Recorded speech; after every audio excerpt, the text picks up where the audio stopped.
Let's get staggered on that one.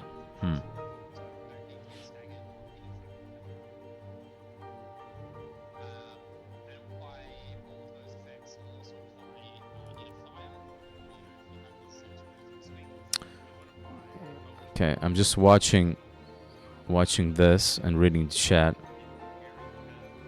So let me make it like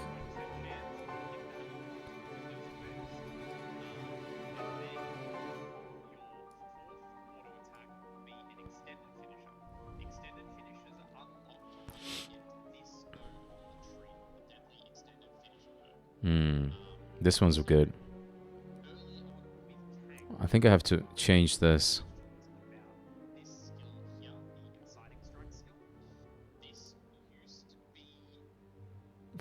Quadruple Fred Espresso Black is here. Nice. I'm having Greek coffee. Sketo.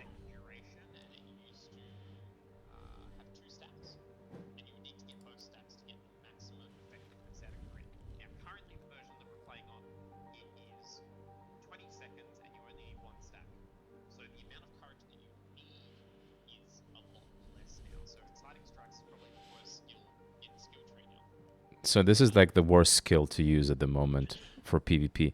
Is this talking about PvP or PvE or both for the Inciting Strikes? Alright.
Alright.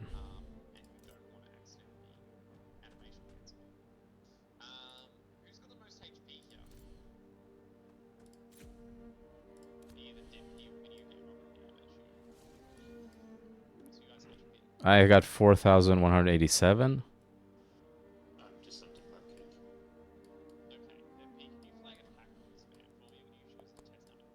Oh, we're gonna do this as a test dummy.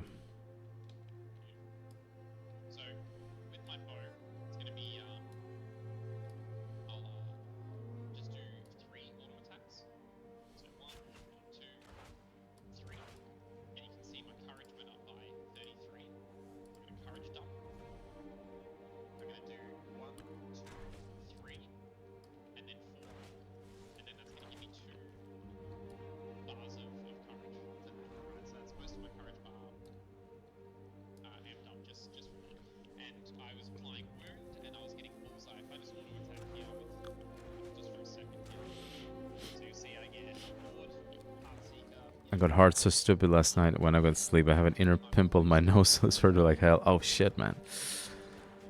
My phone bit, my eyes started closing, the phone fell. Tip of my nose. Oh my god. That hurts so much. Yeah, I know.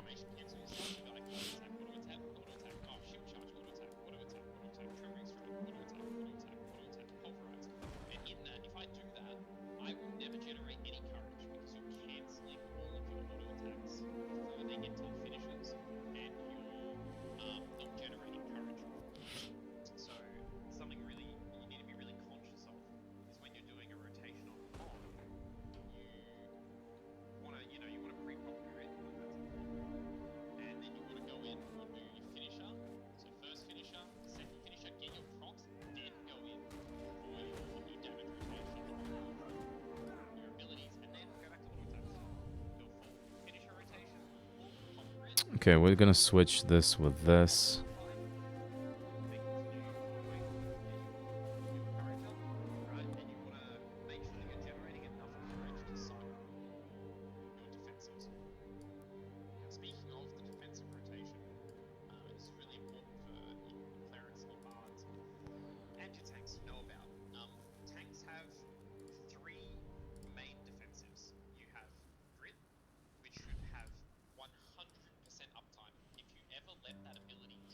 This one has to have 100% uptype, always.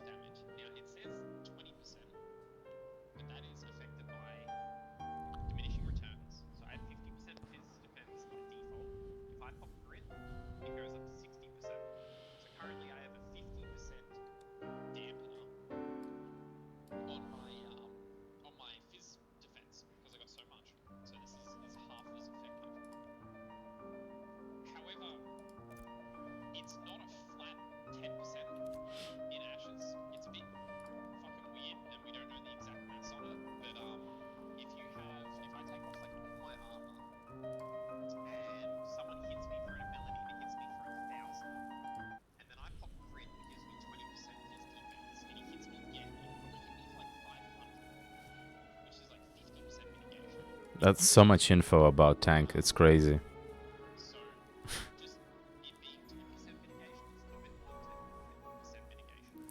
I'm talking about stats.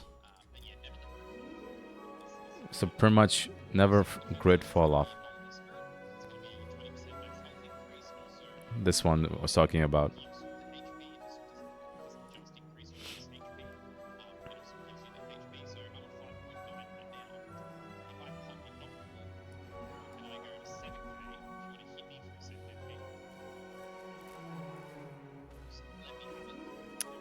I'll have to ask him, but I think it's not. I think it doesn't want to be heard. Yeah, yeah.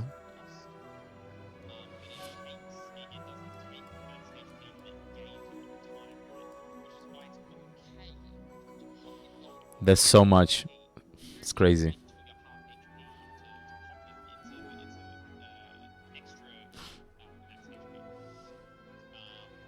So you use it before something big happens?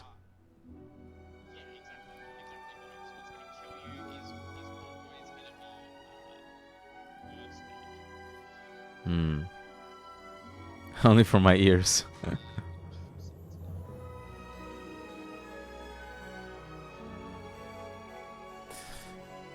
Do you want your voice to be shared on stream or not? There's people from other servers asking about, not Resna, other servers about info, if they want to share it. Otherwise, I will tell them with my words.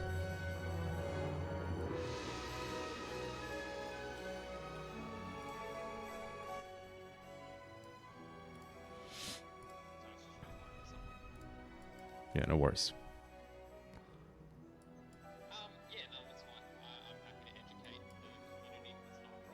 All right, here we go. 3, 2, 1. You're being heard by 25 people.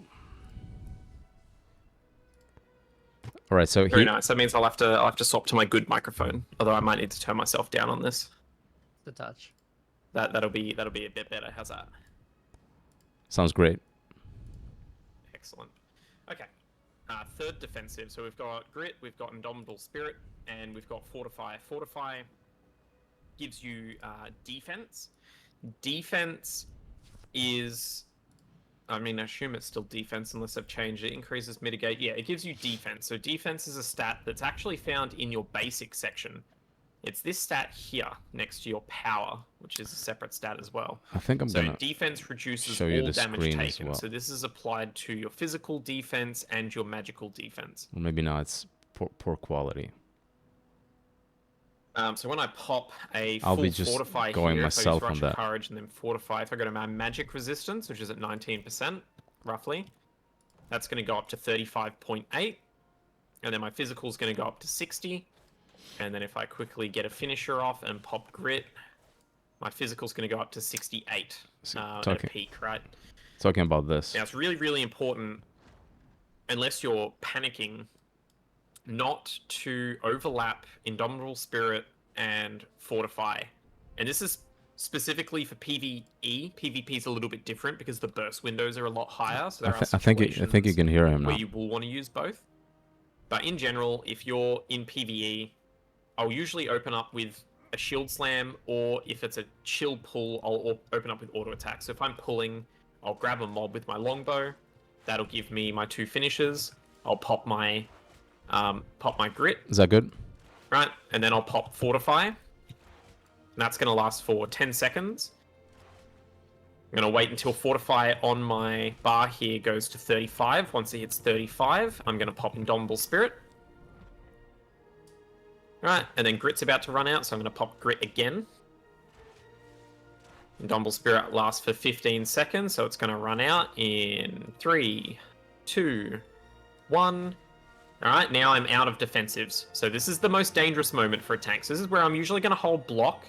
I'm going to use Intercept on myself to give myself a 10 HP shield. I'm going to use Ground Pound in combination with Shield Assault. Usually you want to run the AoE version. Right, and that's going to cause a trick. And then Fortify is going to come back up. I'm going to pop that. And then there's going to be a small 10-second gap here, which is going to start now. So then you go back into blocking, which the defensive in between gives you enough time to regenerate all your stamina. And you're going to block here. Привет, Ped. How's it going? Rotation. This depends how rippy the pull is, right? And then I'm going to pop Indomitable. С наступающим Новым That's going to годом. last 15 Новым seconds. годом, Make sure you keep grit Thank up you. all the time. Never let grit run out. We're just doing a tank event. Use Intercept off cooldown. So that's why you hear shield. another voice. Alright, and then Fortify is going to come back off. And this is the scary one. It's usually the third rotation is the scary one. So I'm going to pop Fortify here. And then boom, this is the third rotation of defensives on tank. This is going to leave you with a huge like 30, 25 second window where you have no additional defensives apart from grit.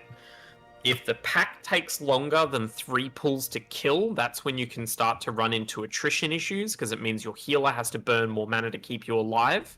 And you're going to have less defensives to keep yourself alive. That's the bare basics of the tank rotation is keep your courage up, auto attack often, don't let grit fall off, rotate Indomitable and Fortify. Now, sometimes if you're just chilling out, right, you might pop these in the opposite order. You might, instead of popping Fortify first, you might pop Indomitable. And that's fine. But just know that your rotation's going to get really fucking weird really quick. Am I allowed to swear on stream? Huh? Too late. Yep. And then, so 45 seconds here. So there, because I popped Indomitable first and not Fortify, now I have a 45 second cooldown on both of them off the bat. That's why you want to pop Fortify first, because the cooldowns line up a lot better. Right, now I'm out of defensives for 45 or 25 seconds. I've got nothing. And when they do come back off cooldown, I have to pop them in, like, you can pop them in the same order and end up like So screwed you're again. like So guy, you use the skill Fortify first, for your Indomitable auto attacking second. continuously or blocking all the time. Try not to panic with your defensives, but if you're gonna die, obviously you've got to pop Fellow something, Australian, right? yeah. While using skill. Have a couple of health pots from archers. We'll They come in ask that, clutch yeah. sometimes when you're running into rippy situations. And then for the skill tree with block, There's the block. it is like a lot better this phase. So if I block, if I go into my stat tree here, I go into physical, and I block, you'll see I've got a block physical defense rating, and I've got a physical block mitigation chance. The chance only applies if you're not blocking. If you're not blocking at all, this has a passive chance to proc, and it will give you this much mitigation based on your physical block defense.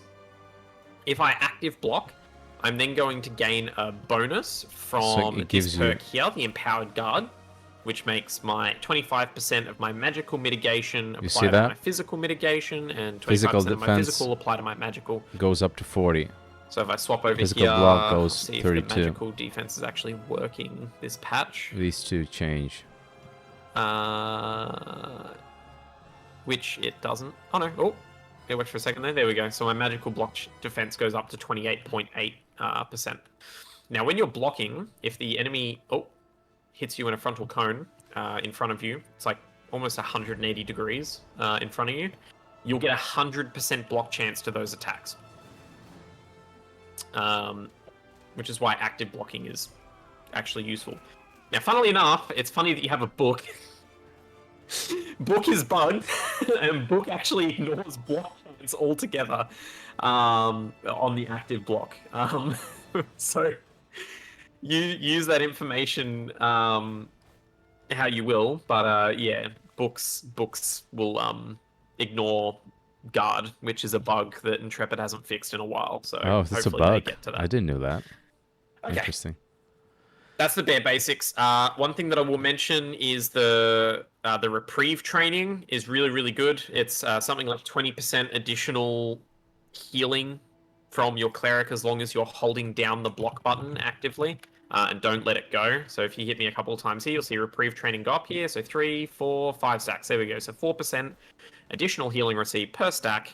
Maxes I out at think 5 I'll stacks. show you And this his will not screen, disappear guys, unless so you stop see. blocking. So even if you add a little bit of kiting, like it's slower when you're Alright. blocking, right? But if you're walking I'm away gonna from the show the mob screen. and you're reducing the amount that you're getting hit, and you're keeping that buff up, your cleric's just going to have an easy time having some eco healing for a little while. But as soon as you drop that block, it disappears like a second later. Something I do need to test, MP. Can you hit me real quick? I just want to see if I can flick the block and it stays on. Fuck. Okay, look. Oh, no. Yeah, Okay, that's just inconsistent. Yeah, if you leave it drop like your that. block even for a half a second, it looks like it disappears. Okay. Any questions? So we've covered the basics about courage, auto attacks, defensive rotation. We haven't gotten into any of the damage stuff or threat stuff yet. That's just some of the basics. But any questions from that point onwards? So what's the sweet spot between blocking and auto attacking? It's like when somebody approaches you from afar, you use guard until you can cover the distance. You talking about PvP or PvE? PvP. PvP blocking is a lot nicher. I don't block unless I'm versing a bard or a ranger. Rangers you can kind of bully with blocking because tanks have very high physical mitigation and your block mitigation's even higher for physical. So if you see a ranger lining up a snipe in stealth, it usually has this kind of vivid charging sound. And you can kind of see the animation in the distance as they pull the arrow out as well. It's got like a green wavy glow on it. You just block and you let them blow their entire like initial salvo on you, and then you go and whomp them. Against bards, they're going to usually do a combo where they put you in marionette, and then they use alacrity with 10 resonance stacks in menacing. They're going to pop discordance, and they're going to pop their resonance stacks on you, and from that you can just frontal block their resonance stacks, assuming they aren't using a book. If they're using a book, don't block, dodge roll instead, because the book ignores frontal block chance. So if they're using a wand or they're using a longbow, which longbow is the popular choice for PvP, then you can get away with frontal blocking it. But if they've got a book at the moment, then I would respec. I would take the evasive maneuver perk, so that at least you have one dodge roll that's going to ignore a bunch of damage, and a second dodge roll that might ignore an auto attack. So better dodge then. All right. Yeah. Any more questions? All right. Beautiful. All right. Moving on to the damage rotation. All right. Let's cover that because that's the fun one. That's if you guys want to like, you can all pretty much. We'll split it up actually. Video game geography. If you want to flag as a attacker, and then Kaz defender, Autumn defender. All right. And then Valen, if you want to flag as a defender. Attacker. You just do this by right-clicking on the van, although it's been quite buggy recently. So I can't show Autumn, him the screen of his screen. I'm going to be showing myself, unless he tells me something to do. Beautiful. I'm not a tank either. I'm cleric. Yeah, no, that's all good. I wanted you to heal me. That's all. Okay. Why is it not letting me flag? Oh yeah, that's right. You got to You got to right-click on it, yeah. Defender. There we go. So, Kaz, if you want to pair up with video gameography, I'll queue up with Dead P, and I'm going to show you guys the different variations of the tank combo, right? And it's pretty much the same in PvE and PvP. It doesn't doesn't actually change much at all, but it can get quite complicated. Now for your weapon tree, sorry, for your tank tree in PvP, it changes between small scale and medium to large scale. So this is what a tank tree would look like in small scale. This would be like a 1v1 kind of build. Yeah, no, that looks right. Get notes, guys. They're usually swapped to full single target, so I'll swap to shield slam so that it's more consistent. I use that, yeah. Pulverize, Tremoring Strike, Shield Slam, Ground Pound, Slam. I take both the perks on Reflect because mana issues in some matchups can be really bad. Like if you're fighting a rogue with mana draining poison, you want some way to regenerate mana. Reflect's really good for that. Tank v tank, Reflect is imperative. Fighter versus tank can go for a while depending on the TTK because tanks and fighters both have a lot of sustain. Rangers, mages. Thank you, Deshaun XP, for the follow. Fights go pretty shortly. For I'm those, just going through tank training. I might unspec the mana part of Reflect and put it into something like Vengeance. And then Forceful Tremors is an interesting one. So Forceful Tremors is the passive to Tremoring Strike. It increases the knockdown by 1 second. And in general, this is a bad perk to take. I'll explain why. So if I got to Dead P and I hit him with Tremoring Strike and then I immediately follow up with Vengeance, you'll see he gets tripped for 3 seconds and then he gets stunned for 3 seconds. And then you'll see he's meant to get CC immunity. Why didn't you get CC immunity? What the hell have Intrepid done? I think it's after 3 CCs. No, it is not based on numerical CCs. It is based on duration of CC.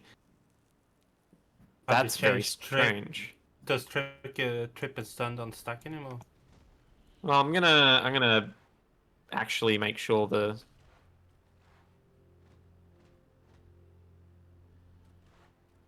Okay, it worked that time. They might have tweaked something on the back end, actually. So how it used to work is if you applied a trip on someone, and then another player applies a trip on someone, like Kaz, if you come over here, for example, use Tremoring Strike on Dead P. So I need to build up some courage. You don't need courage for Tremoring Strike. It is a free ability. It uses mana. Alright, so we've Tremoring Striked him at the same time, and you can see the trip debuff applies for both trips, right? 2 separate players, same ability, 2 different trip debuffs. The way it worked in Prior is that the trip debuff would stack the diminishing returns, which means if you applied trip twice, you only needed 5 seconds of trip to give someone diminishing returns. And if 2 people tripped them, it would tick up the diminishing returns at the same time. So after 2.5 seconds, they would get trip stun immunity, because trip and stun immunity are on the same DR. So if you Tremoring Strike someone and then used Vengeance straight afterwards, right, and it stacked, they would get immunity 1 second sooner. Oh, there we go. The immunity actually popped that time, but it popped afterwards, which is really weird. So it was bad to take Forceful Tremors because Forceful Tremors would give you 1 extra second of trip that you didn't necessarily need, but they've definitely changed something. So I'm going to play with this a little bit and see how it goes. And this also depends on your attack speed as well. I'm currently at 100% attack speed, which is a little bit slow. Ideally, you want to be at 110, but not all of the gear is quite there yet for everyone. So some people may be under 100. Might be a little bit of a struggle to get above there. But anyway, I digress. Let's get into the combo. So in PvP, you always want to keep grid up. That is your #1 priority in all matchups. Always, always, always keep grid up. The same as it is in PvP. Mm-hmm. Now, usually you want to keep your longbow out in PvP, and I'll show you why. So Dead P, if you grab your sword and try and hit me.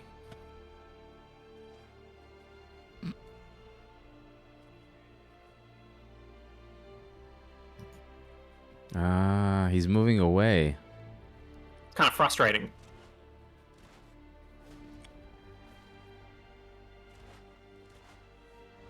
I'm just sitting here getting, like, I've got consistent 100% auto uptime, right? I can throw down stuns, I can throw down trips, and he has to move closer to me every single time when he is when he wants to hit me with his sword, right? So there are really good bonuses from the sword that allow you to, you know, get Swordmaster's swiftness and stuff like that. You can. But it is You can't incredibly get, frustrating to actually hit someone Look how he's when far- they are kiting far you with a going, longbow. you see? And this is for all classes. This is kind of the fundamentals of, He used it. PvP, is that it gets annoying to hit with melee. Now there are situations where you can pull it off, like if you wanted to, you know, if someone was letting you hit them, you could go up, you could get Swordmasters, and then you could hit them with a CC combo, right? And then that's beneficial, and that happens a lot of the time with axes. People will get they'll get one-handed or two-handed axes, and they have a really strong skill tree where you get 30% bonus damage if you proc everything. So there's certain situations, but in general, as tank in PvP, you always want your bow out. You never really want to swap to sword and shield. You know, you can block still with bow if you press your block Global button, you'll pull out elimination. your shield. That's fine. Global elimination is fucking you up Um, with the settings. But yeah, that's something that you guys are gonna have to play with and learn as well. Welcome to the stream sleeping, by the way. Happy New Now Year. the combo they're going to teach you has a couple of variations depending on attack speed. Put global elimination But in to general, medium. you're going to open up with Shield Slam, or you're going to open up with It Tremoring depends on Strike. the areas. where you are. After Tremoring Strike, you're going to use Ground Pound, because Ground Pound does an extra 25% damage after Tremoring Strike. He's you're doing then tank going training, to that's why I'm not talking slam. much. You're then going to hit them with 3 stacks of Vengeance. You're then going to Rush of Courage, Slam, and then you're going to Pulverize. Now, that's more of the extended combo. So how it looks in reality, so you've got Shield Assault, Tremoring Strike, Ground Pound, Slam, 3 stacks of Vengeance, and then I should have done one more slam Thank you for there, follow, but man. I ended it with Pulverize. Now, why is the combo like this? Because Tremoring Strike is either a 2-second or 3-second long CC, depending on if you have the perk or not. Ground Pound does the extra 25% damage. Slam is a really high damage move. It's 200% physical damage, and it's really difficult to hit people when they're moving. So ideally, you always want to hit them when they CC. You've got the 3 stacks of Vengeance to reapply the stun. Happy New So Year, you're Mad going Coach. Trip, How's it Ground going, dude? Pound, Slam, into another stun. We're doing tank and training, then so I'm not another talking much. slam because they're stunned, and then into Pulverize. Now, Pulverize is a guaranteed crit if your target has been tripped recently. So they don't actually need to be tripped at the time of using Pulverize to get that benefit, which is why you're allowed to stun them and then use Pulverize. So I'll show it again. So, and you don't have to open up with Shield Slam. You can just use Tremoring Strike Cheers, dude. off the bat if you want to. Depends if you need to close the distance. So, because Shield How- Slam, you can how was engage your from this celebration? distance here. So Shield Slam, Champagne? Tremoring Strike, into the stun, into the slam, into the Pulverize, and then I like to throw a little Tomahawk at the end there as well. It's a little bit of a sloppy combo, but So use both shield slam and slam. yep. Yeah, correct. So if I build up a little bit more courage, I'll just do the combo one more time. I have it a little bit different. Like I have shield slam on 1, so I press 1 and then I do the other stuff. Oh, that's fine. You can hotkey it however you wish. I don't have my abilities hotkeyed in any particular order for how I do combos. I just have them hotkeyed to things, and I mind map them together with muscle memory. Okay. So Shield Slam, Tremoring Strike, Ground Pound, Slam, 3 stacks of Vengeance, and then I don't have Rush of Courage. Otherwise, I would usually Rush of Courage, Slam, or Slam, and then Pulverize to finish it off. But yeah, if you guys want to try out that combo real quick, get some reps in, get some practice in. I'll see if I can get a Let's see. image of the actual combo. I feel like I sent one to Ark a while ago. Yeah, I went do you mean to the bed at ground all. pound, I went to bed combo? as well. Sorry, I don't even tanking. have I slam sent it to on. Dead recently. Yeah, I'll send it over to him. Or do I have it? No, I have it. I have Sorry, it. I'm just tanking Steel Bloom. You're good. All right. So I made up a slightly different graphic for it. We're gonna put this it- Oh, okay. here, and I'm gonna do it like this. So, let's say.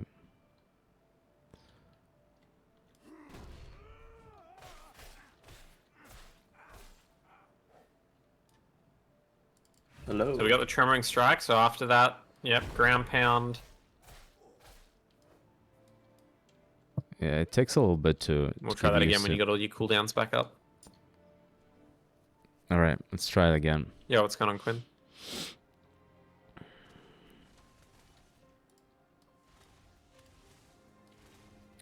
I'll try it. I'll try it on. Oh, it's like a hella dumbed down version of the combo. Okay, Yeah. fair enough. Oh, that looked good, Dead P.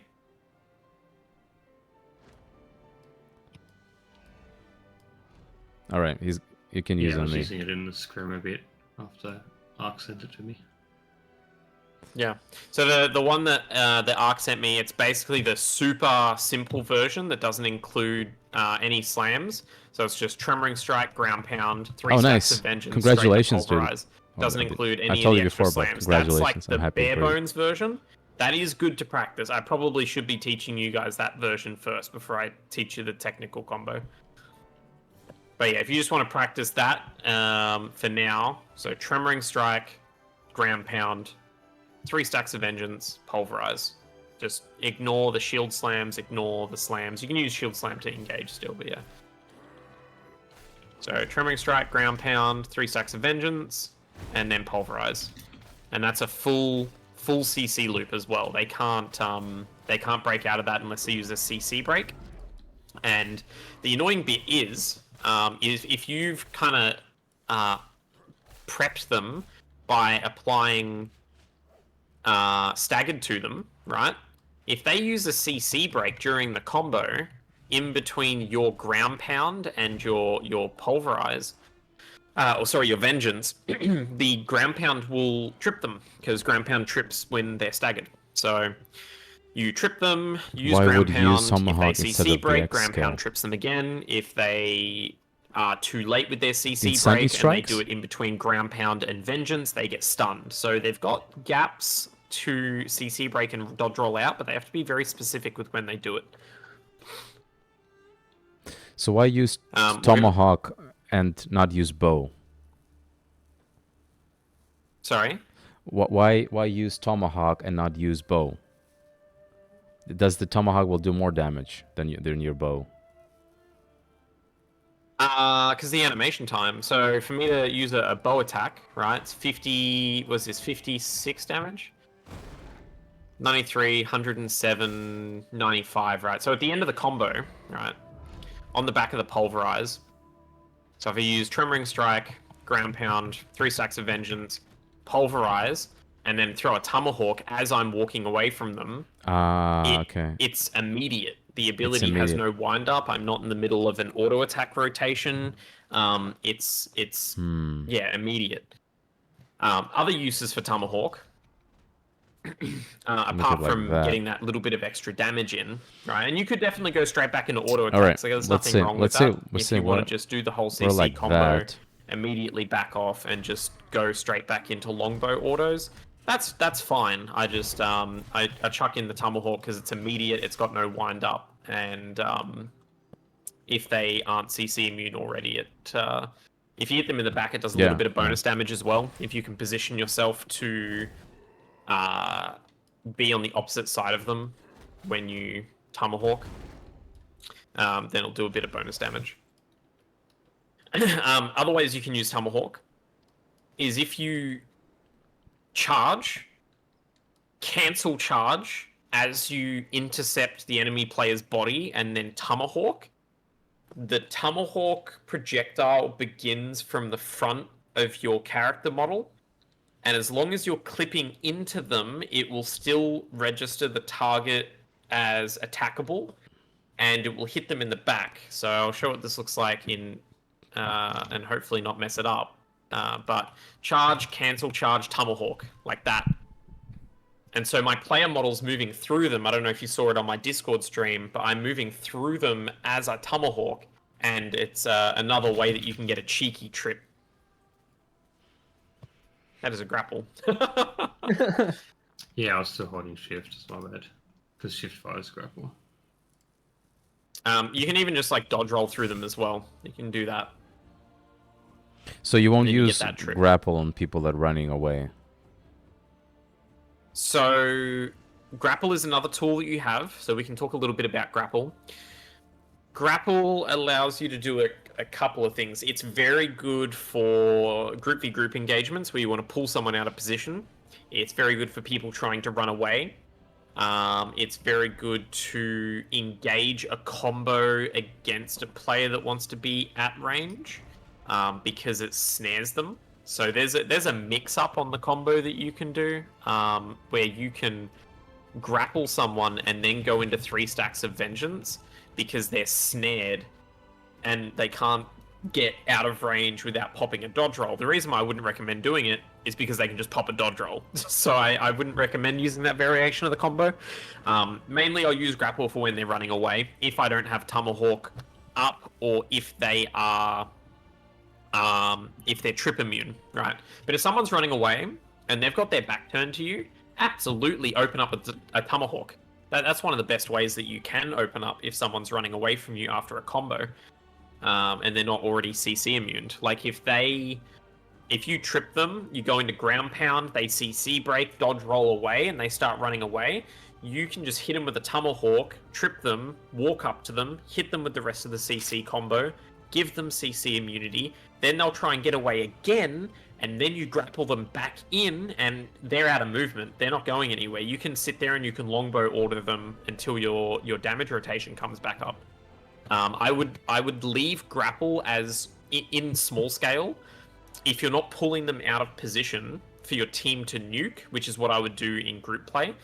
If you're in a 1v1, I would save grapple as the last ability you use to pull them back into attack range so that they don't run away, because rogues and bards are going to be the main one. They're going to absolutely jet it when they're losing the fight, so you want to have those tools to pull them back in.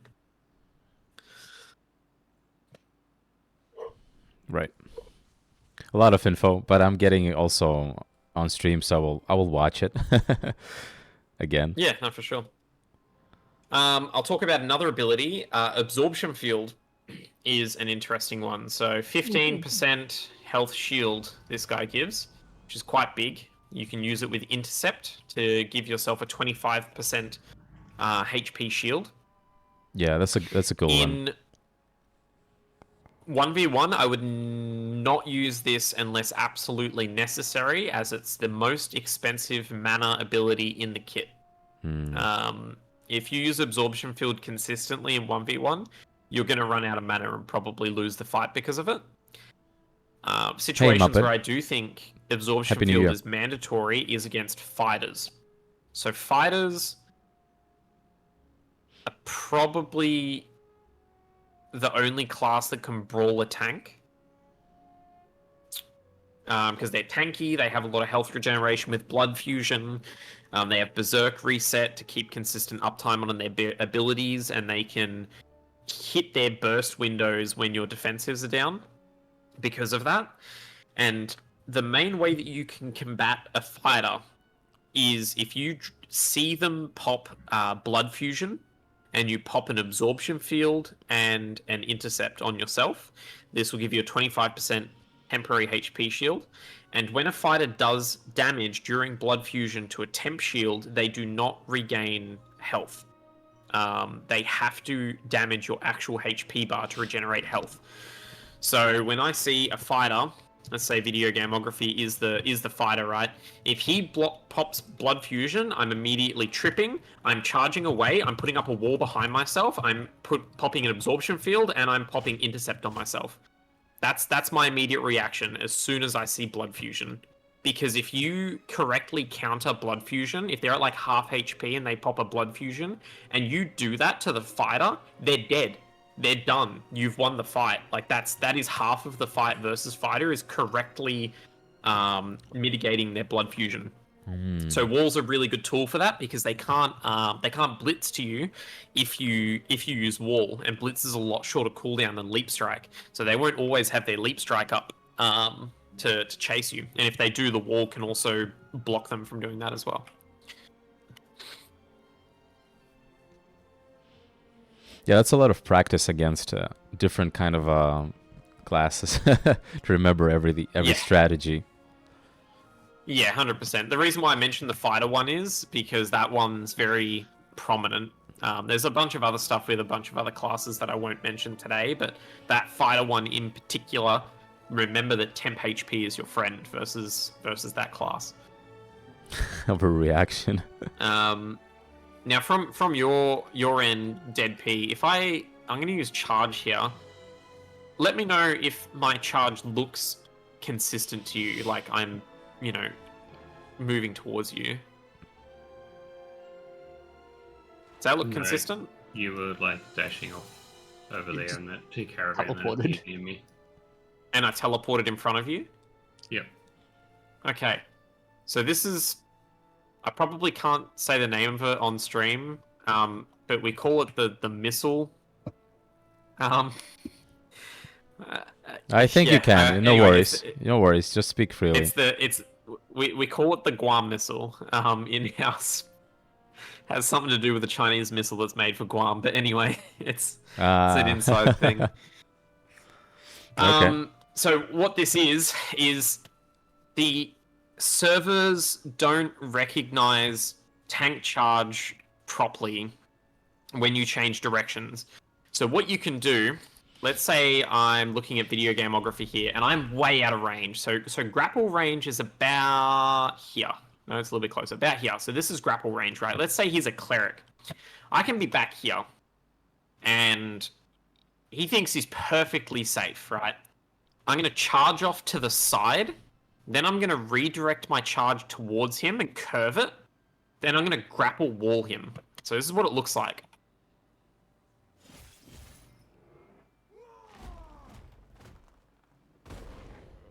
And I'm assuming what you guys just saw is me teleport directly in front of him and grapple him. I'm assuming, if that worked correctly. Yeah. Yeah. Yeah. So you can use that to abuse clerics and get them out of position. It's a bit cheesy. It's very cheesy. But they don't get to see you grappling towards them. Charging towards them.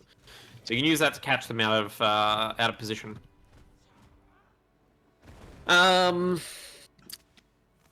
Something else we'll cover. So I'll cover. So that's some 1v1 stuff. I'll cover some group stuff real quick.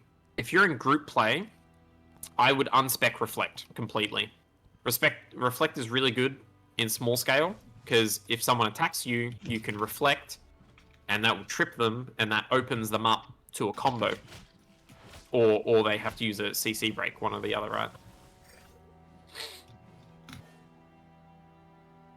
Oh, I want to see this 1v1.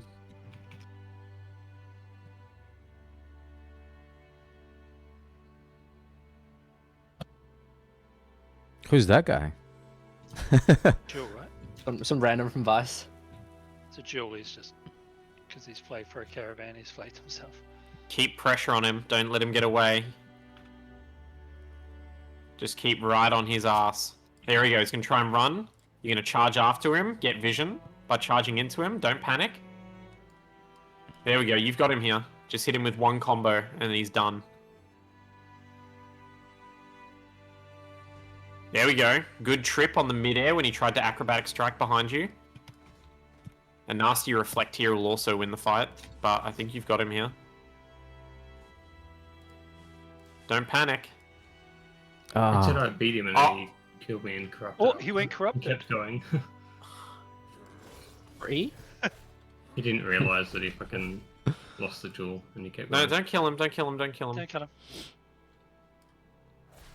Oh, sorry. Well.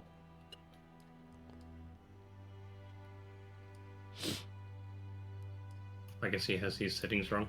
What the fuck? No, that looked like a bug with the duel.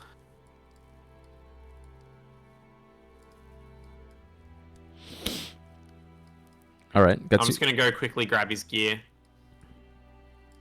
He's an ally, by the way. Oh, I can't even get a res because you're. I can't on the res you other side because of I'm. the caravan. Yeah. Yeah, I'll DLC. run back. Yeah, hang on, I'll be right back. I'm just gonna quickly Imagine that. Yeah, go imagine. sort this out. Imagine if violence comes to stream snipe us.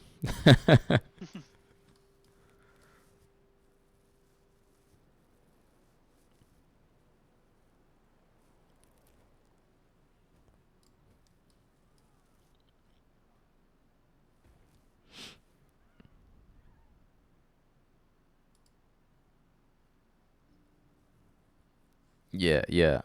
It's a bunch of tanks He here. dropped a lot of shit too. Jesus. Pretty great stuff. Fuck. Wow, why did he have all that? Look at all that heroic ore. Oh my god. Okay, so That intercept. was a lot. is Look at the some- sand. Just one weapon. something I Like should two use. weapons, man. Oh my god. No Man's wonder. Let me came do in something. through Oh, he's level hands. 2. He's level 2 Slam. corrupted. He freaked the So fuck out. charge, He needs you to kill him again. intercept on myself. So we kind of go like, Fuck. This is bad. This is on stream. I need to get this sorted ASAP. no, you're not. I'm not showing you. I'm showing myself. It's only your voice. There's nothing shows you. Yeah, I know, but they know where this place is. It's a very common Quick place. thrower will be right back. Yeah. I'm throwing ads. Technical difficulties.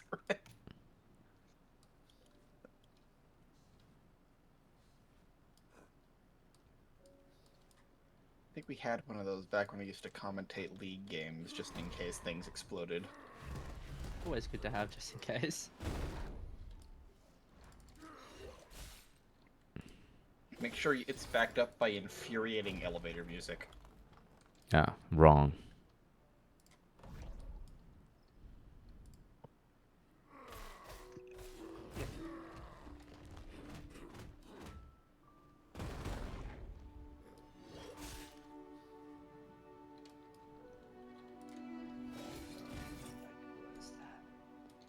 Why did this guy have all these mats? What the fuck? Apparently he just walked up, saw a caravan, felt like throwing hands, and got. Oh no, he invited me to a duel. He didn't join the caravan.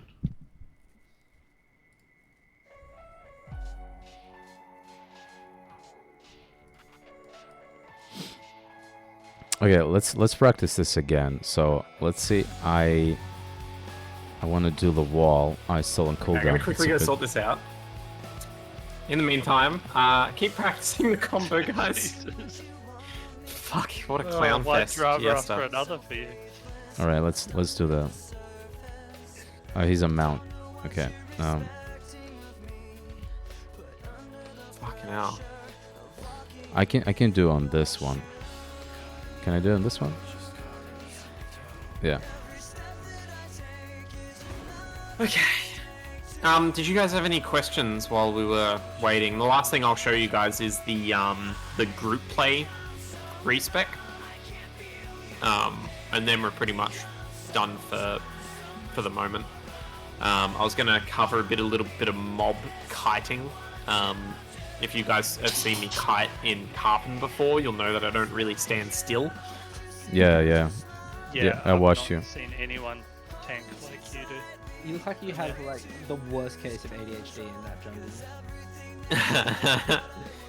Because I know how much the mobs are gonna hit me for. That's why. But yeah, like especially melee mobs, you never want to stand still because any amount of movement that you do is basically damage mitigation, right? If you never get hit, then that Hey, is the Tasmanian best Viking. form of damage How's it going? mitigation that you. We're doing could some give yourself. tank training. So you kind of hear another voice.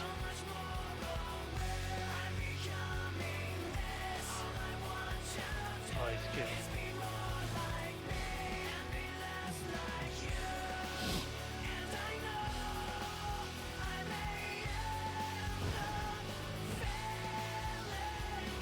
Fuck.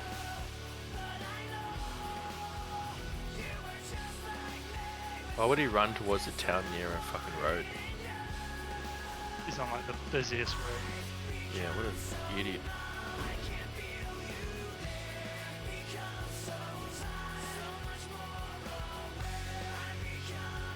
Oh, You got it? yeah. Yeah, so just prepared for that happening. You keep forgetting using grit. Hawkbow. Oh my god. All right, let me mute. For free? I'll mute a little bit this. He'll be back. How's it going, Tasmania? You had a good New Year celebration? Happy New Year, by the way.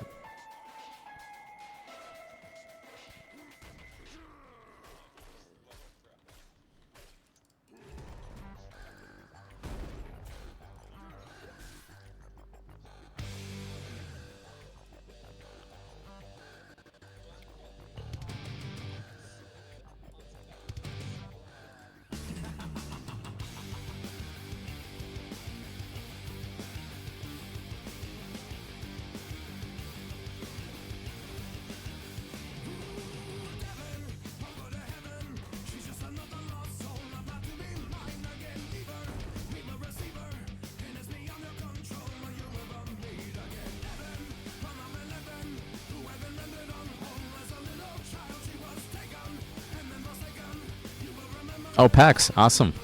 How's things in PAX? You guys going to war or something there? I've seen relic kind of thing you could claim for territories.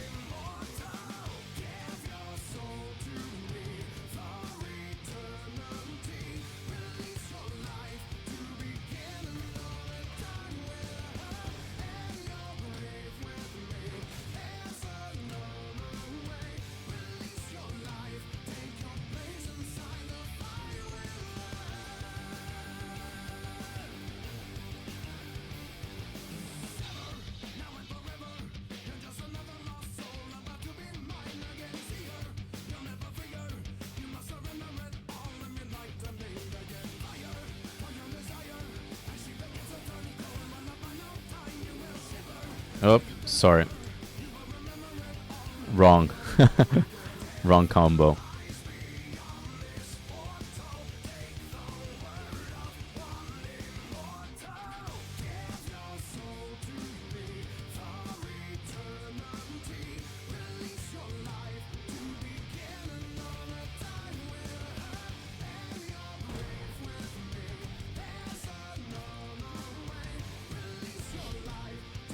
Out of mana.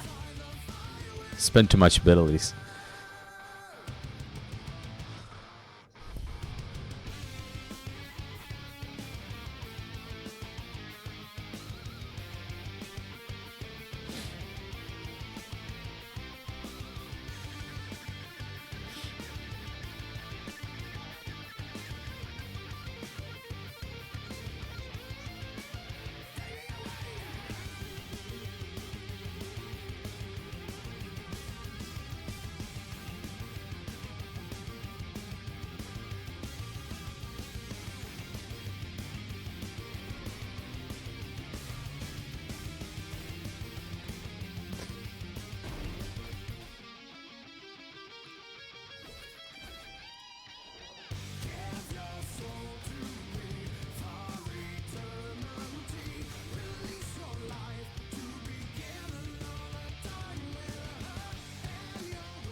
Oh, that's cool, Tasmanian. What do you enjoy the most? PAX or Ashes? Are they like similar? What's the similarity and what's the difference? Because they look similar, but there are differences in the game.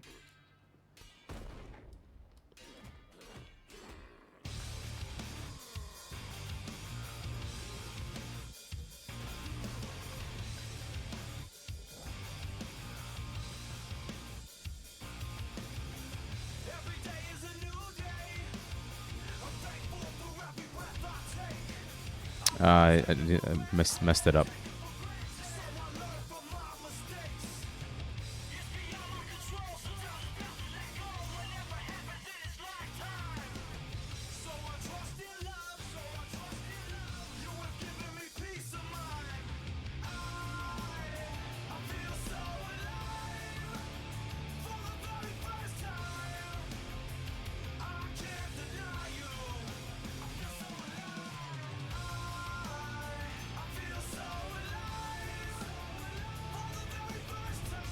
Alright. Alright, we're back.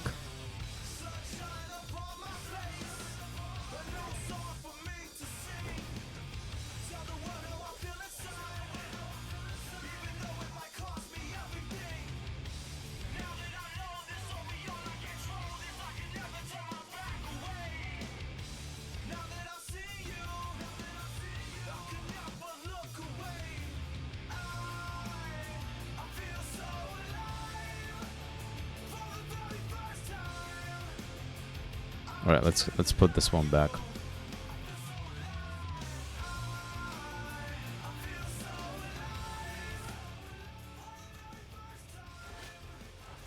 just gonna lower the Oh,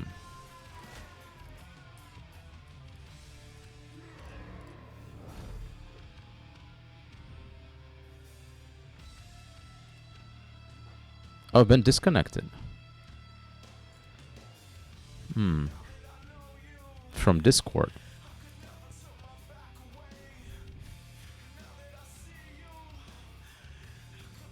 Okay. Okay.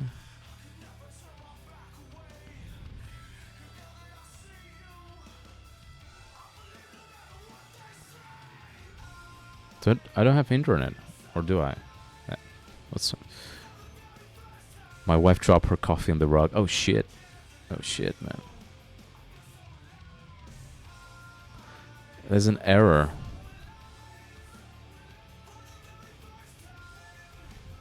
That's weird. The Discord. Pax looks for gorgeous graphic ambits as well as building. Now, a trick with both intercept and absorption field is it's based off of current max It's HP. working. So if you pop Indomitable Spirit and then pop the temp HP shields, you're going to give them a lot larger shield. So you can see that's almost 75% of Velian's HP there. If he uses wings, it's actually 75% of his HP of a temp HP shield, which is going to save a lot of lives. Now, obviously, he's a little bit lower on the HP, so it's not an accurate representation of how much shield you're going to give someone, but that helps a lot. And that's pretty much it. Really, that's most of the basics. The stuff can get a lot more advanced, but I think that's like the important bits for now. One thing I would say is shake it off. You're probably used to in PvE using this as a heal. You want to make sure that you've got the CC break effect on this, the unyielding effect, and you want to use this to break CC combos essentially. So if one of you guys want to try and just have a bit of a spar, if you want to spar me, DebP, I'll just show you some movement. You can just kind of watch my rotation. I'm spec'd for group play right now. I'm just going to quickly... So depending on what kind of content you're Swap doing, back you have over. to respec. There we go. So if you just want to engage me like you normally would, just spar, I'm going to show you the movement and how to kind of like kite around the situation.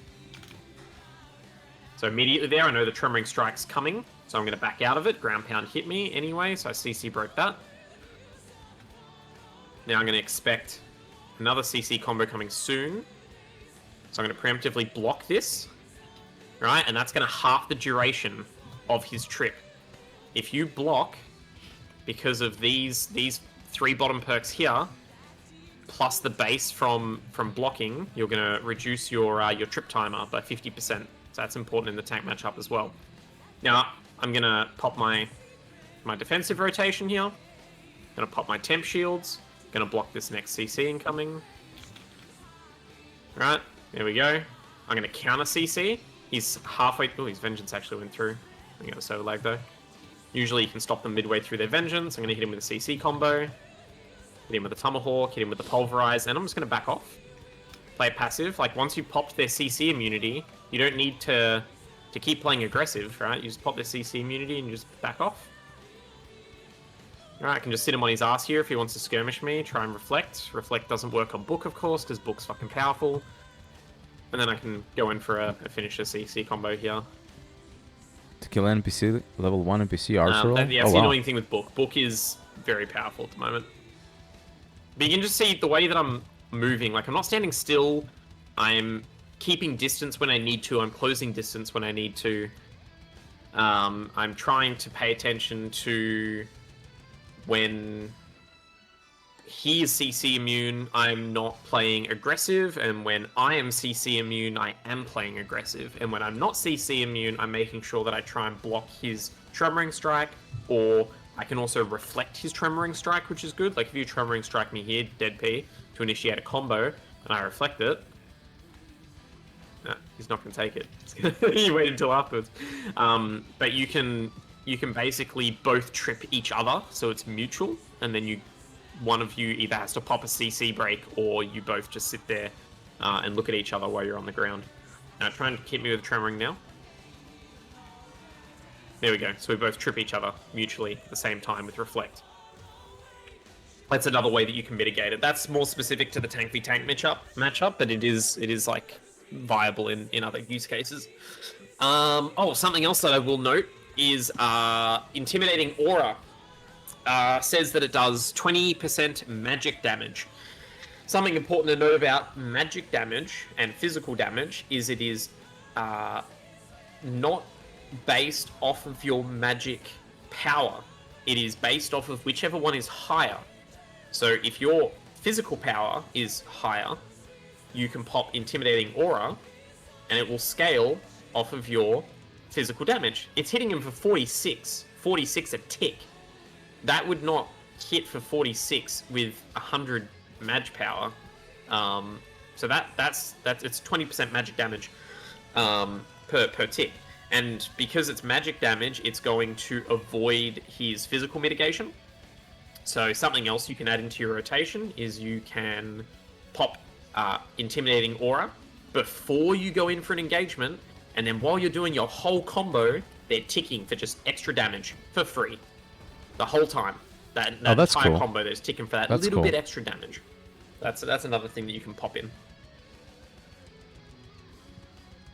Even in one versus one, or group play, is it? Yep, both, absolutely both. Obviously, group play, it's AoE, more AoE damage, plus it also applies staggered. A lot of classes scale off of, or have effects that go off of staggered. So that's good to have as well. I think that's pretty much it for now, to be honest. There's a lot to tank. There's a lot that requires like a lot of muscle memory, a lot of practice, a lot of class matchup knowledge. I'd say like 50% of the game is class matchup knowledge. Oh, you see that? That was good. That was the Guam missile. You just appeared behind me. You just like instant transmissioned behind me. It was scary as fuck. So that shit, that'll catch a lot of people off guard. That one will catch a lot of people out. I want my tanks doing that. Get all the Amnesty tanks instant transmissioning behind people. That's what I want. That's good. You can even did you see that on my stream, Kaz? Yeah, I did. It's terrifying, bro. It's terrifying. Like, you just be Here's like, Johnny! What's going on, buddy? How's it going? You just open up with a trip combo. Like, they can't react to it. They cannot react to it. Intrepid will eventually fix it, but it's been broken for 6 months now, so... You can open up Yeah. with Tomahawk instead for your trip with that as well. That's what I May do. as well be a feature at this point, right? Yeah, 100%.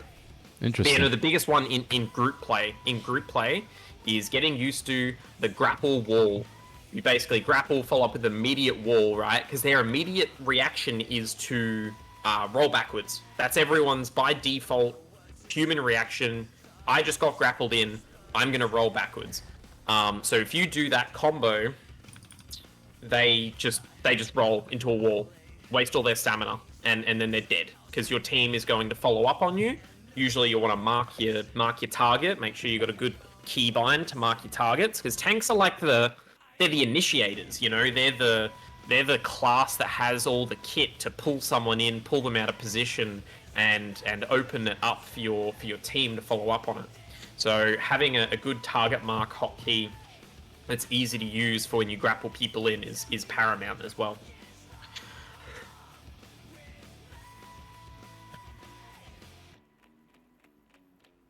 But that's pretty much it. Any last questions before we close up for the night?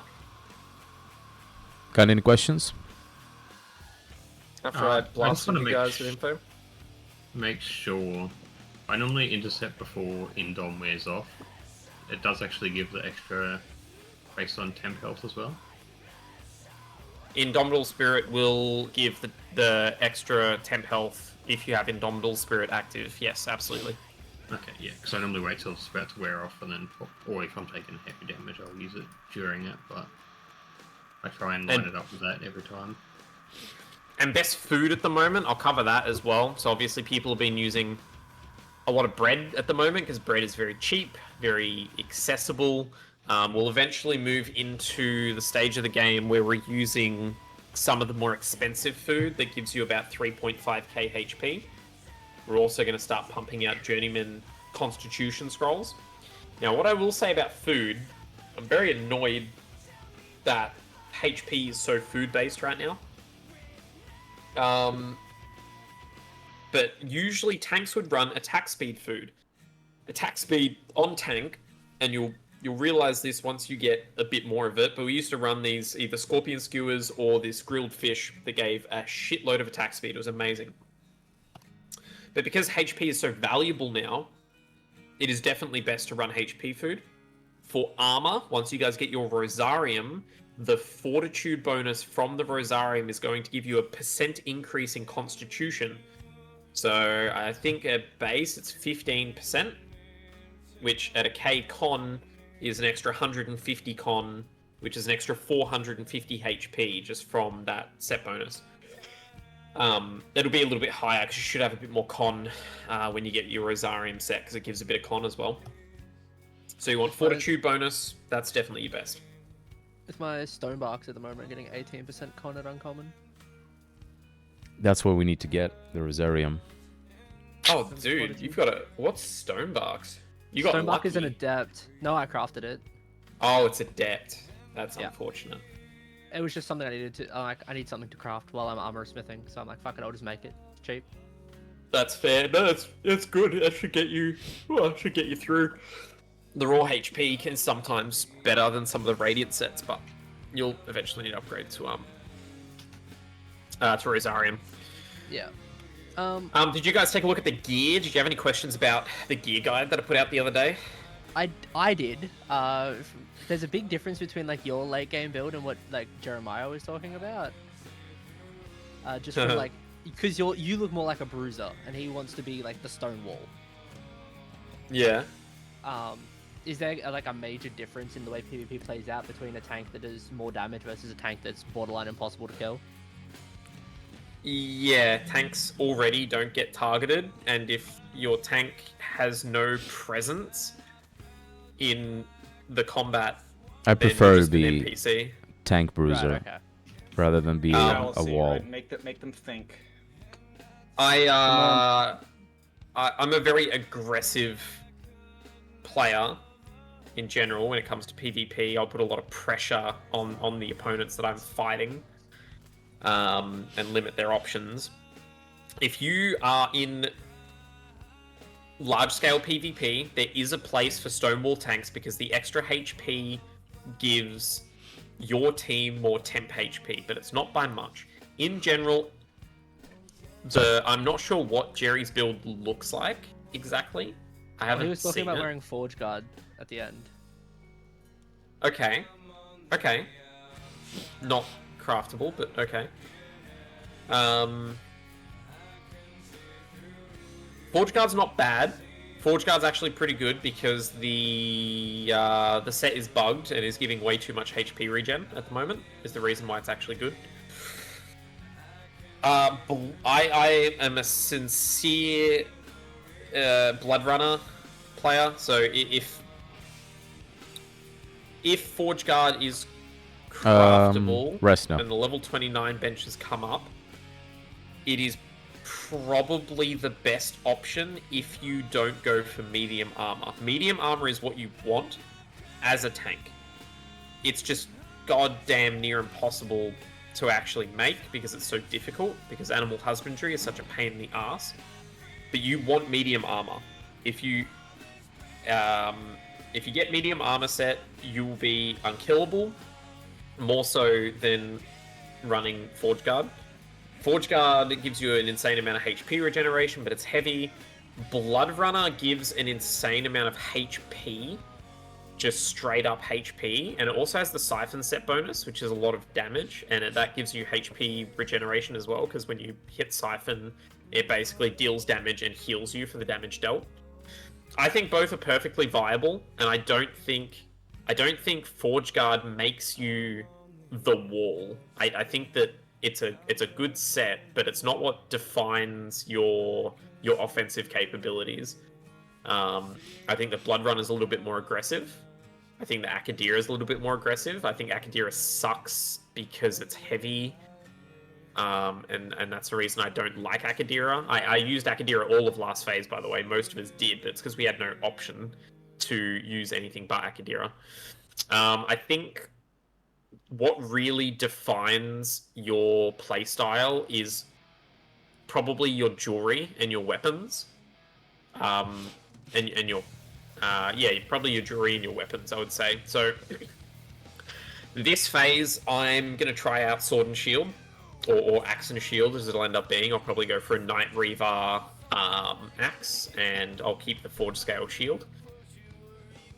Because the HP values are so high this phase, you're getting more worth out of your block mitigation. Previously in the last phase, HP values are only about 6k, 7k, 8k at most. This phase, they're going to get upwards of 15k. So last phase, it was worthwhile to run like a great sword or a great axe because of the amount of power that was in them.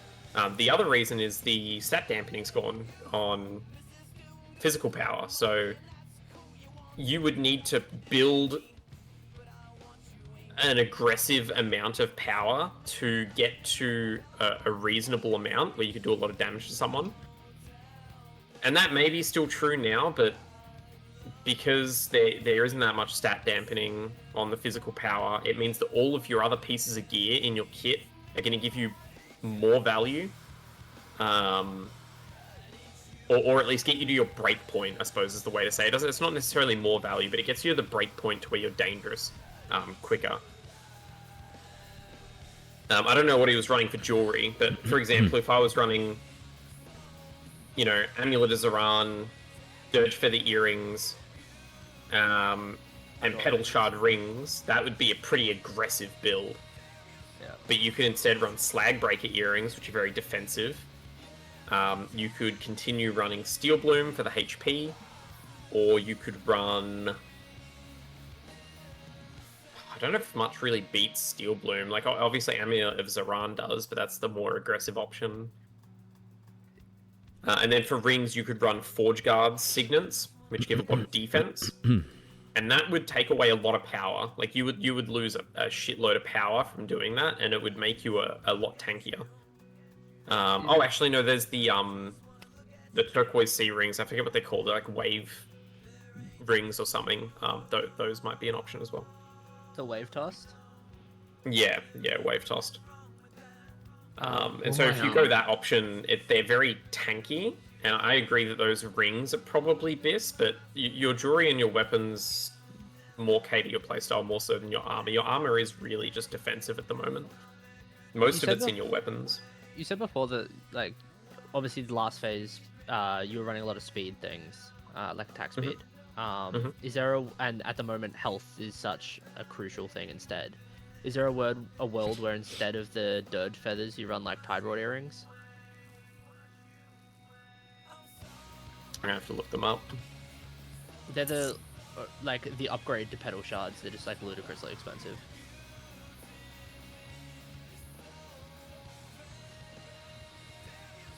Oh yeah. These are similar to slag earrings. So this is defensive option. So if this is this is more of what I'm talking about, where your playstyle is very much defined more so by your jewelry and your weapons than by your armor. Tide Wrought earrings is basically going for more of that max HP, unkillable tank style. Dirge Feather earrings are going to give you a shitload of attack speed. It's going to give you a lot of pressure. It's going to give you a lot more courage regeneration. It's going to allow your entire combo to go off quicker. That question was more just like following on from what you were saying before, where speed is less impactful as it was in last phase compared to health. No, sorry. So what I meant was the attack speed food is less important in this phase because HP food is so good. It actually puts more of an emphasis that you want to get as much attack speed as possible from your items because of that. Dirge Feather earrings are almost as much as a priority that I want to go farm the boss to see if I can get a green drop from it. Because I need that attack speed so badly. I want to be at 110% attack speed ASAP. It's just I can't get that from food anymore because I want to be running the HP food because the HP food is so impactful this phase. That is what I meant. Yeah, I mean you get double bonus from farming Corvus, don't you? Because you get the feathers as well for the cape. For the cape, which is the other item that is from Corvus, which is really good. I think I put it in all of my builds, is you want a Cloak of Ill Omens. It is the best cape that you can get, apart from the Stone Bastion cape. The Stone Bastion cape is easier to craft, so if we get to the point where we can craft level 29 capes, you want to craft Stone Bastion instead, because it's easier and it gives the same stats, plus a little bit of fizz damage instead. But yes, if you want to farm something, you want to sit there and just grind your head at a brick wall, go farm Corvus Lord, get an earring or two, get a cape, and you'll slap people. Or we could just get level 29 jewelry crafting, and then we can just craft them, and that would be dope. You still need the eyes though, right? So you still need to farm them. Yeah, it's just the difference is the eyes might take you 6 kills, the earring might take you 50 kills, you know? Yeah. Like one's going there as a day job, one's spending a week farming the boss. Yeah. Might be worth my Glory Bound longbow. Do you think it's worth going for legendary wooden flowers or settling at epic? For the braidwood and the moon yardage. My personal opinion is craft your glory bound bow like it is going to be your final weapon for the phase, because it is that good. The glory bound longbow is fucking insane. It gives so much stats and so much HP. Like having almost 500 HP or more than 500 HP on an item that is an offensive weapon is insane. There are two items that you'll be looking at. What are these guys? Filthy casuals. Post Glory Bound Bow. Kill them. One is the Thorn Strike Bow, which I think has been renamed to the Thorn Wrought Bow, I believe. No, Tide Wrought. Tide Wrought. Hang on, I'll look up the bow real quick. Tide Wrought sounds turquoise sea. It doesn't sound right. No, because it's not. Tide Wrought is the fucking jewelry. Thorn Strike Longbow is what I want. Oh, it got renamed from Thorn Strike to Thorn Stride. There you go. So the Thorn Stride Longbow is the second highest damage longbow, but it's Riverlands craftable and uses Riverlands materials, so braidwood, moon prepared yardage, largemouth bass, and a fuckload of dried wood. That bow has more damage than the Glory Bound because it's a level 29 item and it has a power bonus on the substat, but it has no HP. The other option is the long sight bow, which is my favorite bow from Carfin. It has max HP on it, it has constitution on it, and it has a lot of raw stats because it's a level 29 item. It is also painful to craft. Uses a lot of willow, a lot of largemouth bass, a lot of dried ash. Kind of similar scenario. So long sight is what I would say is best for tank, but it is so ridiculously expensive because you want to craft it at least epic. And it's 25 weeping willow boards and 60 largemouth bass and 1 spindle helm, prepared yardage, and 175 dried ash boards. It's a little bit expensive. So, a glory bound bow at epic is the equivalent of a heroic long sight bow.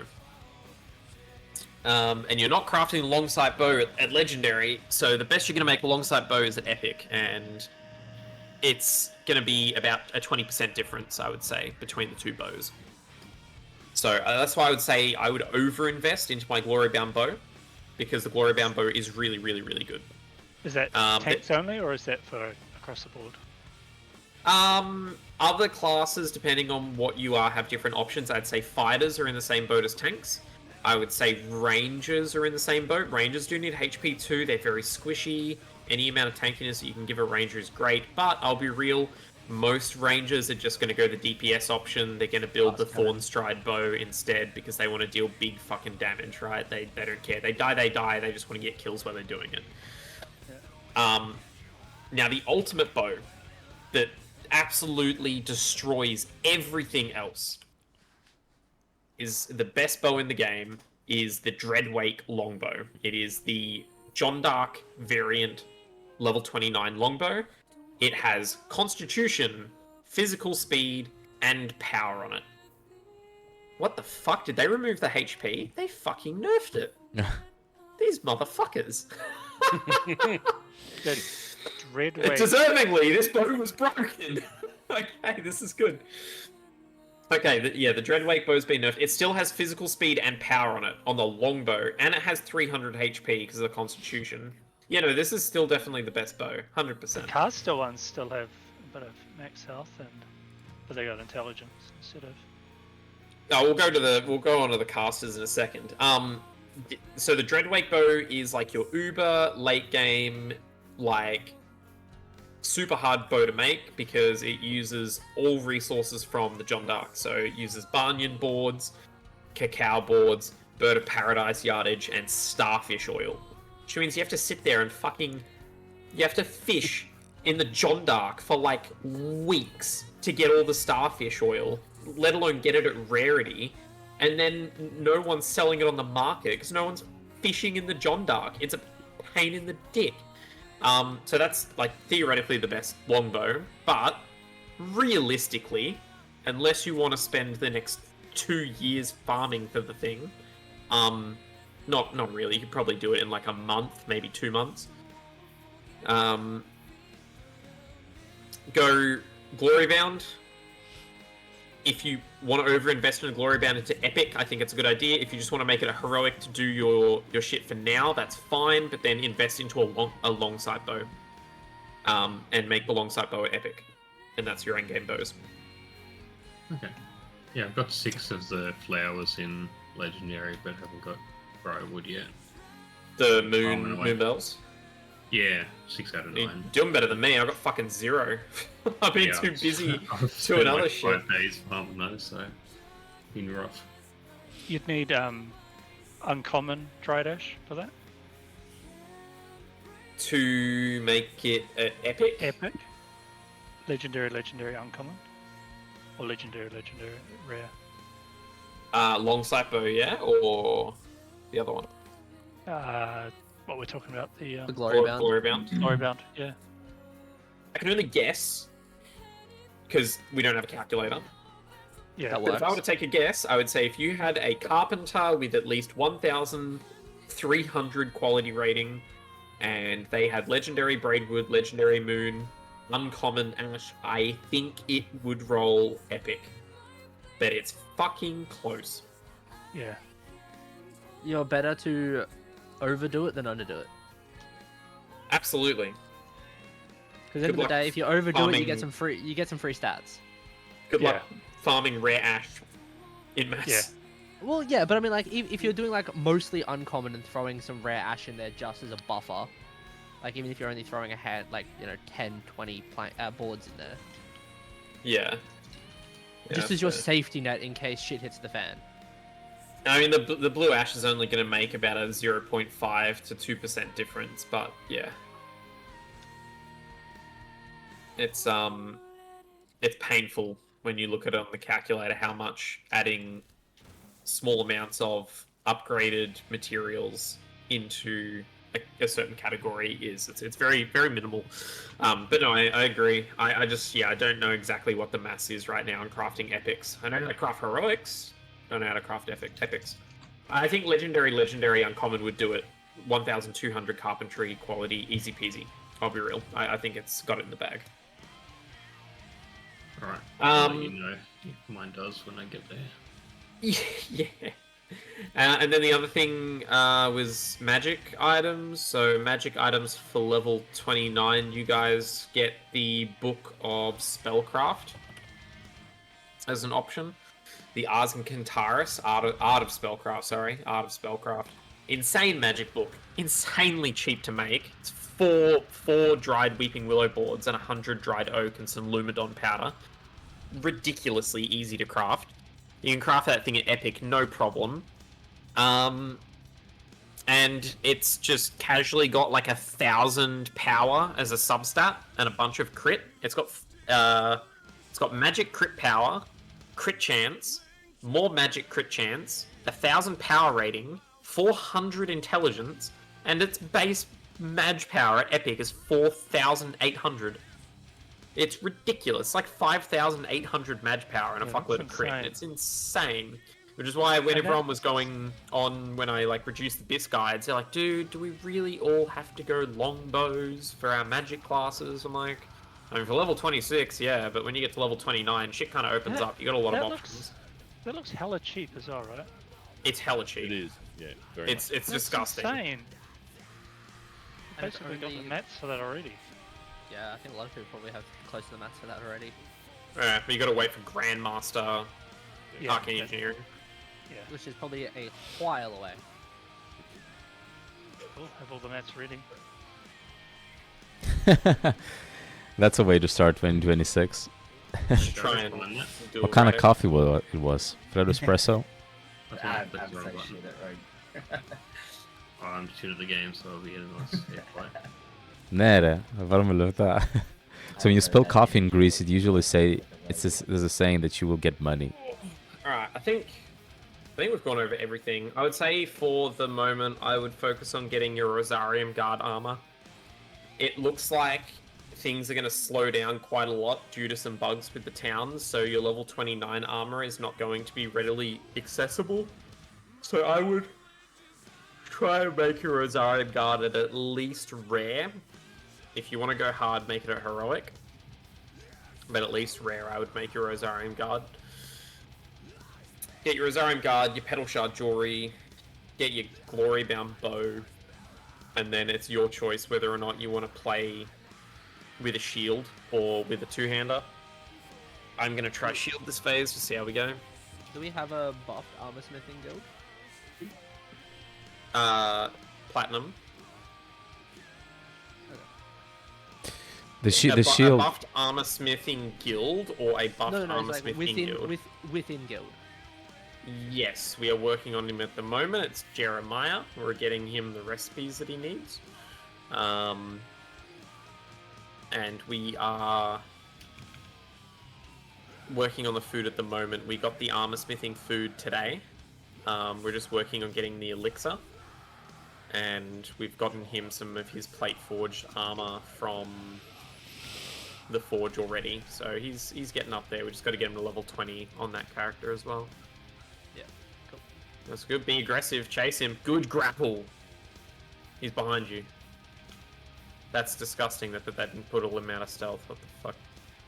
Oh, I got no stealth left. Good Tomahawk. Very good Tomahawk. Keep playing aggressive. I think you had Desolate on instead of Pulverize. I might be wrong there. Oh, Yeah, I think I swapped back, so I was planning to go back to PvE. Good grapple. You see how those single target variations of the skills make such a difference? Like, this guy would have been dead like 10 times over.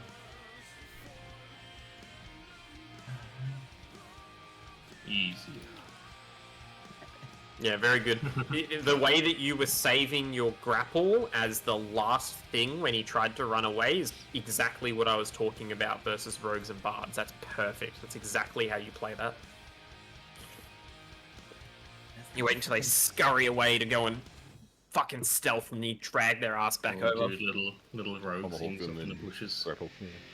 Yeah. Like a 4-second like hop on stealth. It's so shit. Yeah, right, rogue. Calm down. Fucking No, it's most just- broken 1v1 class in the game. Calm It down. takes like 4 seconds to fucking. They're the only class that you need to be scared of, by the way. Tank is the second best PvP class, or 1v1 class in the game.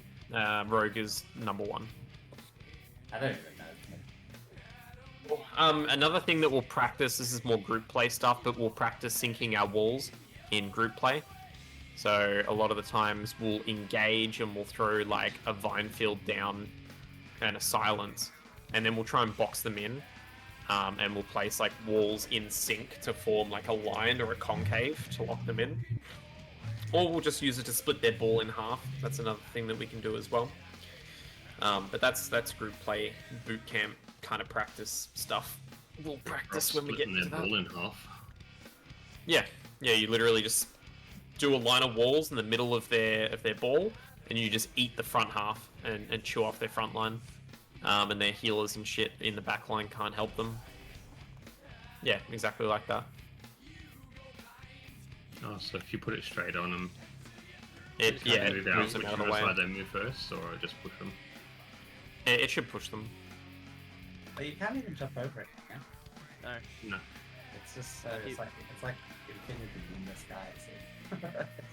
Oh yeah, when you try and move, it pushes you out which side you should be on.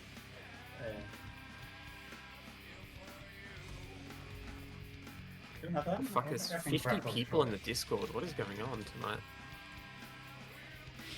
Alright. I'm gonna go. I want to get some food and shit before I do the crafting crash in an hour.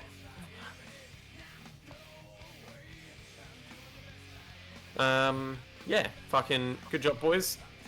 Thanks for that, Tim. Hopefully, Thank you for the info, hopefully dude. you guys learned Sorry, I came in something. Looking We have forward to to carry more our of these. caravan to save you moving it. No, I'll just move it back. It's chill. Okay. Yeah, thanks for the stream. I was just running around watching it rather than standing around there. Yeah, no, you're all good.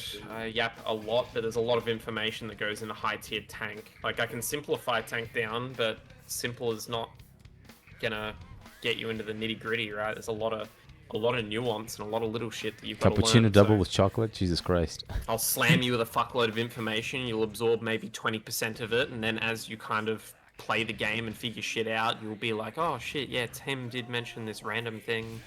Now I kind of know where that's relevant, and then we'll do, more practice down the line, and we'll reiterate the information, and you guys will eventually catch on. I think the biggest thing for PvE is don't stand still, and don't stand in shit. That's my So best the advice. sword and shield is only droppables at the moment. You cannot craft them. The one you have. Yeah, that's correct. The best sword and shield that you could get. I forgot to mention this in the guide. There's one variation to the main hand. Instead of running the Blade of the Shattered Crystal, you could run the Bear Paw Mace. The Bear Paw Mace drops in Communion in the bottom right-hand corner of the desert. Oh, it drops And from it the is- Nagas? Nagas? No, it's not Nagas. It's further south east than that. Can you farm it And solo? it has Or a you need lot more groups? Power. No, they're level 29 mobs. Oh shit. Level 29 boss, sorry, I should say. And it has a lot of power on it. It's very contested at zone. Yes, And to be I'll share honest, it on Discord. I prefer the blade, because I like the sword skill tree more, and the attack speed I like a lot more as well. So you can get either or. The Bear Paw is perfectly viable, but I prefer Blade of the Shattered Crystal. It's easy to get. It's in Carfin. The boss is easy. You could probably duo the boss with the cleric if you really wanted to.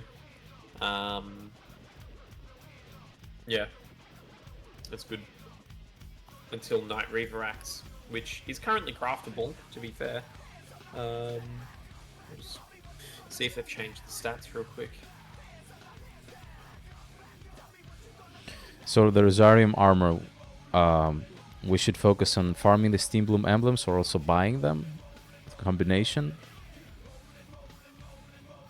And, Gold each, so you might want. Yeah, they're expensive. I would come to the Steel Bloom Guild raids for emblems, or go there with like an 8-man and try and farm it as an 8-man. And then as you're doing that, right, whenever you're getting those groups in the off time, go and farm materials for the actual armor, right, as you go. And then when you have downtime, when you have downtime, work on the crafting for the entire set at once. And don't start buying the Steel Bloom emblems until you have finished all of the materials required, like you've processed everything and all that's done.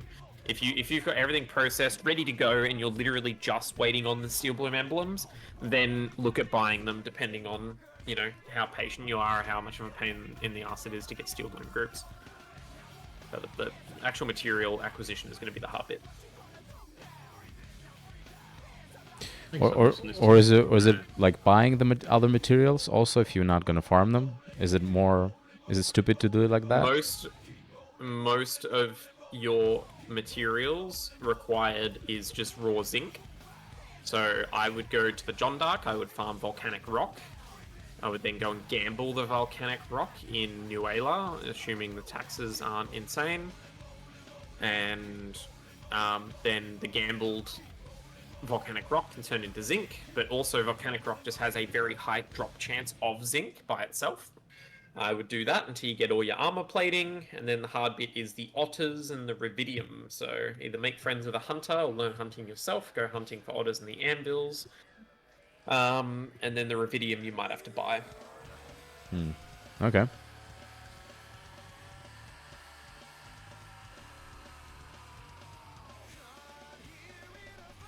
Alright, I'm gonna go chill out. PayPal, Enjoy, yeah. boys. Thank you, dude. Thank you for that. Cheers. No worries. All right. Yeah, show me.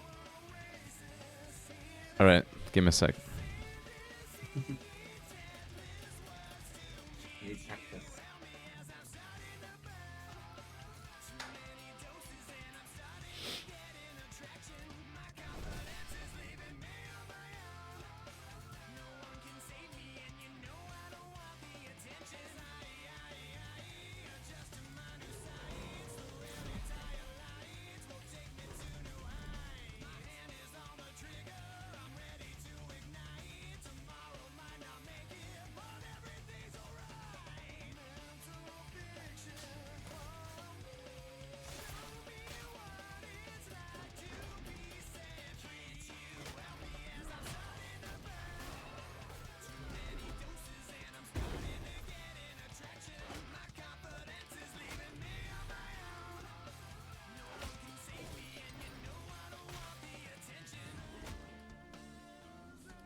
GG.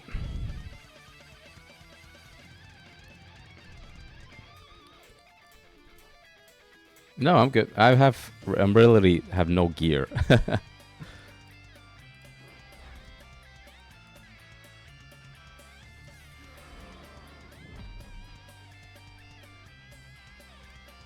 Not sure, man.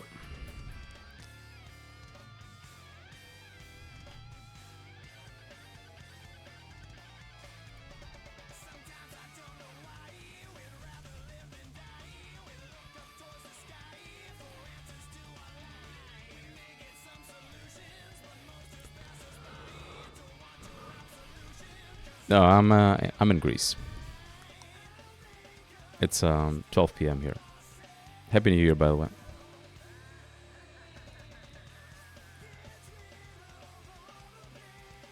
$66.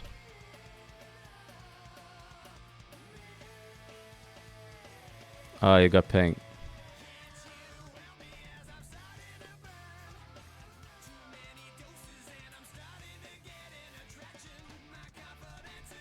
Ah.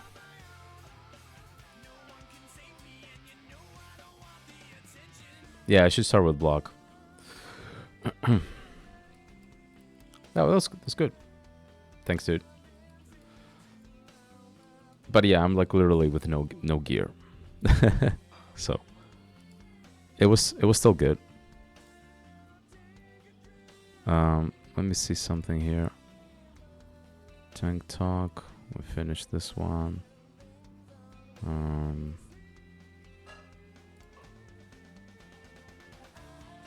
Okay, give me a second. I'll visit the toilet.